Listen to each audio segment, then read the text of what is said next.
ભગવાન આપણા પર મહેરબાન થઈ ગયા એવું લાગે છે. બહુ જ મસ્ત સવાલ મિત્રો, એકદમ મસ્ત.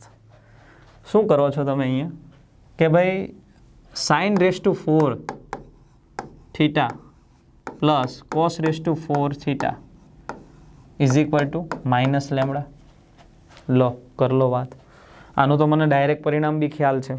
બાકી તો આમ કરી શકાય કે sin² + cos² આખાનો square -2 sin² cos².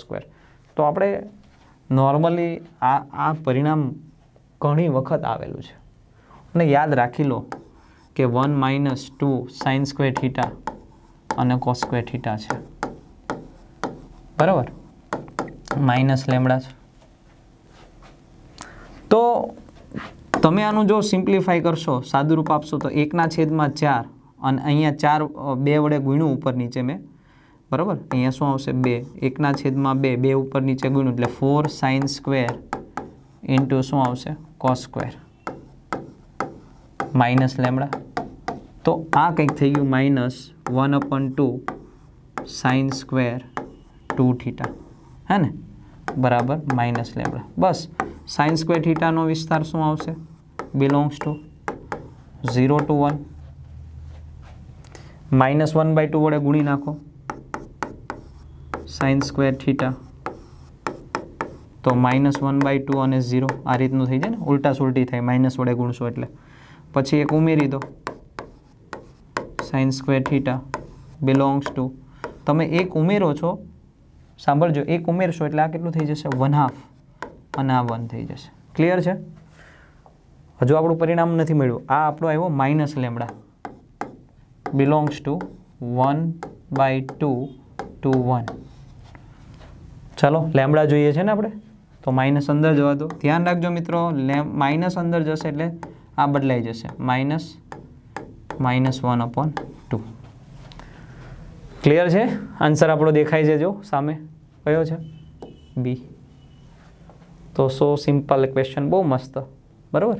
Question છે ને કંઈ ઇઝી જ છે. આવું ફોર્મ જે એનું સ્વરૂપ છે એ જોઈને ગભરાવાની જરૂર નથી. આ તમે જો 3/4 5/4 પેટર્ન તમને ખ્યાલ હશે, 3 4 5. તો અહીંયા હું એમ કહું, અહીંયા cos ઇન્વર્સ છે, તો બાજુમાં અહીંયા cos sin વાળું સૂત્ર એટલે cosનું સૂત્ર બનવું જોઈએ. તો હું એમ કહું કે આ cos આલ્ફા બરાબર 3/5 લઈ લો, તો 100% કે ભાઈ sin આલ્ફા બરાબર 4/5 જ થવાનું છે. તો y ઇઝ ઇક્વલ ટુ શું આપેલું છે, સિગ્મા k1 to 6k, જો cos ઇન્વર્સ આ cos alpha, clear, cos kx minus sin alpha sin kx, clear. તો અહીંયા sigma k1 to 6k cos inverse છે ને સૂત્ર, cos શું આવશે kx plus alpha. Formula clear છે આપણી, k1 to 6. ઓકે, તો cos ઇન્વર્સ cos નીકળી જશે, k ને અંદર ગુણી દો, k² x plus k alpha. અહીંયા જે આપેલું છે તમને k1 to 6 છે એટલે kનું જ કામ છે, બાકીનું બધું બહાર. તો અહીંયા શું કરીશું, સિગ્મા k1 to 6 અને બાર શું આવતું રહેશે, x k², બરાબર, અને પ્લસ આલ્ફા બાર આવશે k1 to 6k.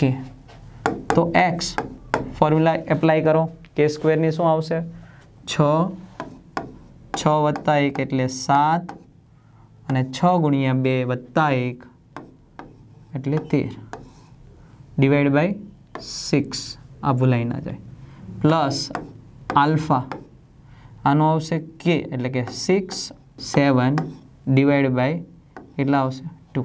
ઓકે, આ કોના બરાબર આવે છે, y બરાબર, y is equal two 691x plus 21 alpha. શું મેળવવાનું કીધું છે તમને, જો મિત્રો શું કીધું છે, dy/dx. બોલો શું તમે આને અઘરો MCQ કહી શકો છો? નહીં. કેમ? 91 x નું 1 અને આલ્ફા તો અચળ ગણાય એટલે 0.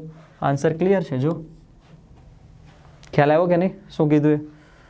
બસ ભાઈ, આની અંદર ખાલી આ એક સૂત્ર એપ્લાય બનાવવાનું છે, બરાબર? આ સૂત્ર બની જાય, બસ આનો સિગ્મા લગાવી દો, કામ પૂરું. ઓકે, નેક્સ્ટ એક્ઝામ્પલ જોઈએ.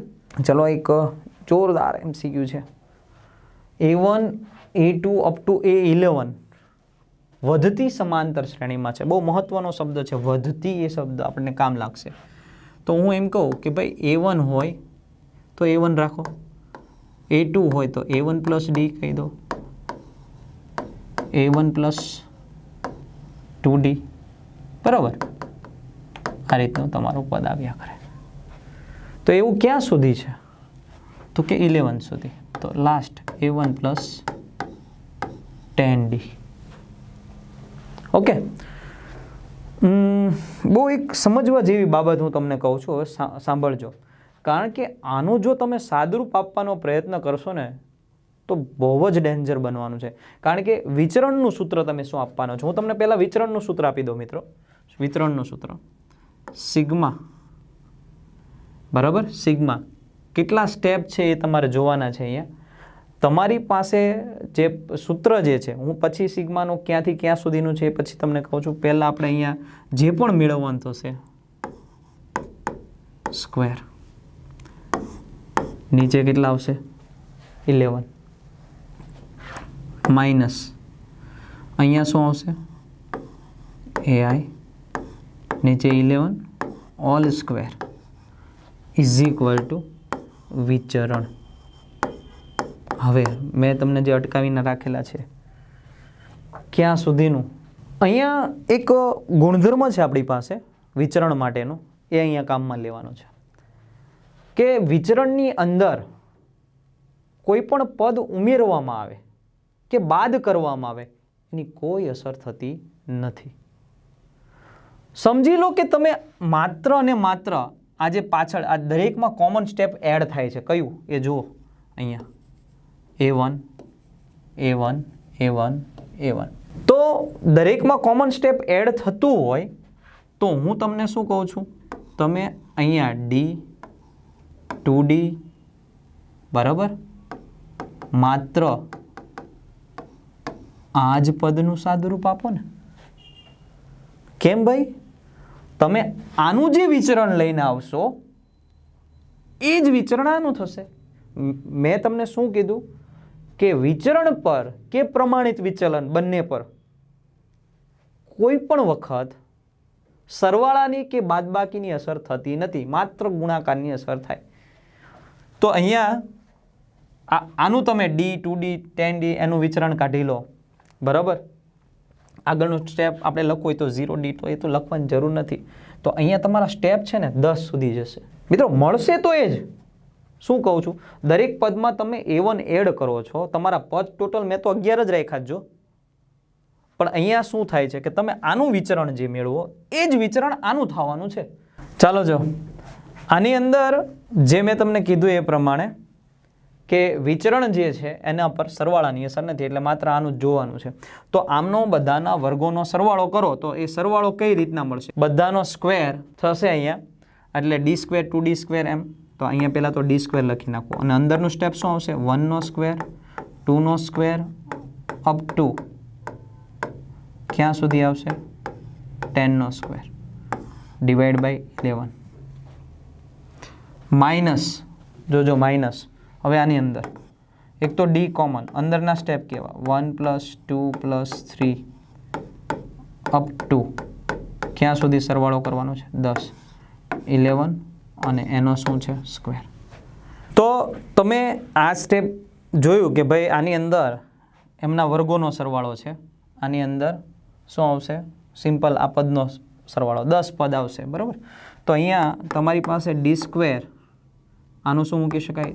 10 10 + 1 11 21 11 માઇનસ આનું શું આવશે? D² લઈ લો પહેલાં, અંદરનું પદ 10 11 11 અને પેલું સૂત્રનો જે 2 છે ને એ બાકી, અને એ જ રીતે અહીંયા કયું બાકી રહી ગયું? 6. ચલો આનો સ્ક્વેર. તો અહીંયા એક તો 11 કેન્સલ થઈ ગયું. અહીંયા કેટલા આવશે? 7 અને અહીંયા 2. આ કેટલા આવશે? 5. ઓકે, અહીંયા 11, આ 2 એટલે આ 5. તો શું બચવાનું શું છે? તો અહીંયા બચે 35d² અને માઇનસ 5નો વર્ગ 25d નો સ્ક્વેર. તો અહીંયા બચે 10d². વિચરણ કેટલું આપેલું છે? 90. તો d² બરાબર કેટલું આવશે? 9. તો ડીની કિંમત જો અહીંયા હવે મેં તમને કીધું હતું ને શરૂઆતમાં કે ભાઈ વધતી શ્રેણી ક્યાં કામમાં આવે? વધતી શ્રેણી કીધી છે તો ડી માઇનસ તો નહીં જ હોય ને. તો શું આવશે? D is equal two 3. કારણ કે વધતી શ્રેણી છે એટલે ડી કયું આવશે? પોઝિટિવ આવશે, પ્લસ આવશે. તો ડી બરાબર આપણો કેટલો આવશે? કિંમત 3. તો આપણને સામાન્ય તફાવત મેળવવાનો કીધો હતો અને એ કેટલો મળશે મને? 3 મળશે. ક્લિયર? નેક્સ્ટ MCQ શું કીધું છે? સમબાજુ ત્રિકોણ પર્વલય y² બરાબર 8x જોઈએ. y² બરાબર 8x. તો આને જો કમ્પેર કરીએ તો y² બરાબર કેટલા થાય? 4ax. તો 4a બરાબર 8. તો a કેટલો છે આપણો? 2 છે. સમીકરણ જે છે p 80², આમ કઈ આવે? 80² અને 280. તો એની જગ્યા પર હું 2 મૂકી દઉં તો 2t² અને 4t આ થઈ ગયા 2t² અને 4t. અને શું કીધું? સમબાજુ ત્રિકોણ એ પર્વલય y² બરાબર 8x ની અંદર આવેલ છે જેનું એક શિરોબિંદુ પર્વલયનું શિરોબિંદુ છે. ઓકે, તો અહીંયા આ રીતનો તમે ત્રિકોણ ડ્રો કરી શકો છો. આ આપણું કેટલું છે? 0, 0. ઓકે, તો આ જે ખૂણો છે સમબાજુ ત્રિકોણ આખો 60 નો હોય તો આ કેટલો થઈ જશે? એનો 30. બરાબર. અને તમે 100% અહીંયા જે આ વસ્તુ છે આટલું જે બને છે એને હું 4t કહી શકું છું. બરાબર. અને આ જે આવશે એ શું આવશે? 2t. મને એમનું ક્ષેત્રફળ મેળવવાનું કીધું છે તો હું અહીંયા એમ કહી શકું 10, 30 ઇઝ ઇક્વલ ટુ શું આવશે? 4t by 2t². ઓકે, તો 1/√3 2/t. ઓકે, તો t કેટલો આવશે આનો? 2√3. t કેટલો આવી ગયો? 2√3. ક્લિયર? ક્ષેત્રફળ માટે શું કરીશું? ખ્યાલ આવી ગયો ને? આ છે એટલે આ અને આ એ બેનો ગુણાકાર. તો ક્ષેત્રફળ 1/2. આ કોનું ક્ષેત્રફળ? અહીંયા ધારો કે હું O કહી દઉં, આ M કહી દઉં તો POMનું ક્ષેત્રફળ મળશે. POM. ચાલો, એક ભાગનું મીન્સ મળશે POM. 1/2 મલ્ટીપ્લાય. તો અહીંયા તમારી પાસે જે આપેલું છે એ પાયો અને વેધ જોઈએ તો 2t² અને એક કેટલું છે? 4t. ખ્યાલ આવે છે? શું કીધું? 2t², 4t. તો અહીંયા 2 કેન્સલ થાય એટલે 4t³. ઓકે, માટે માંગેલ સમબાજુનું જે સમબાજુ ત્રિકોણ કીધો છે એનું ક્ષેત્રફળ ત્રિકોણનું ક્ષેત્રફળ 2 ટાઈમ્સ થશે ને? મેં તો એક જ ટુકડો મેળવ્યો છે. કયો? ઉપરનો, એટલો જ. 2 ટાઈમ્સ 4t³. તો આ 8 થઈ ગયું. t³ કેટલો છે જોઈ લો. t કેટલો છે? 2√3 એનો ક્યુબ. તો 8 અને 3√3 તો કેટલા આવશે? 192√3. બરાબર ને? 192√3 ક્ષેત્રફળ. તો આપણો આન્સર આર્યો છે ને? કેટલો આવશે? 192√3. એટલે એક આ અને એક આ બેનો ઉપયોગ કરી અને મેળવ્યું. પર્વલયનો કોન્સેપ્ટનો યુઝ કરવાનો છે અહીંયા. ક્લિયર છે? શું કીધું?